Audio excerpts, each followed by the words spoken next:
ایک صاحب نے مجھ سے پوچھا کہ سورہ بینہ میں کافروں کے لیے ہے کہ خالدینہ اور مسلمانوں کے لیے خالدین فیہا ابدا، تو یہ کیا بات ہے؟ ان کے لیے ابدا اضافہ کیا گیا۔ تو میں نے کہا کہ بھائی بات یہ ہے، حضرت ثانی رحمۃ اللہ علیہ فرماتے ہیں کہ مسلمانوں کو اور کافروں کو دوزخ میں ہمیشہ جلیں گے اور مسلمان ہمیشہ جنت میں رہیں گے، لیکن ابدا جو ان کے لیے ہے اکد الخلود بالعبود، اکد الخلود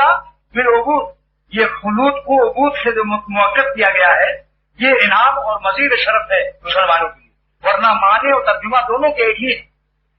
یہ شرف امتیازی مزید عزت اللہ نے عطا فرمائی کہ مسلمان کو خالدین کے معنی تو ہمیشہ کے ہی ہیں، ابدا لگا کر ان کو اور زیادہ تاکید کا شرف کر دیا کہ یہ ہمیشہ ہمیشہ رہے،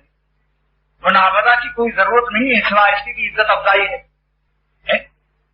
سمجھا آپ نے؟ جیسے اپنا دیر کے بعد شبئی کے کہنا اجمعین کے معنی دیتا ہے نا، یہ بات مولانا نور الاسلام نے بتائی کہ شبئی کے معنی اجمعین کے ہیں، سب کے سب۔ تو یہ امتیازی شرف اللہ تعالیٰ نے ابدا لگا کر سورہ بینہ میں ہم کو عطا فرمایا۔ شکر ہے اس مالک کا جس نے ایمان والوں کو عزت افزائی فرمائی، ورنہ خالدین سے وہ مفہوم حاصل تھا، خالدین سے وہ مفہوم حاصل تھا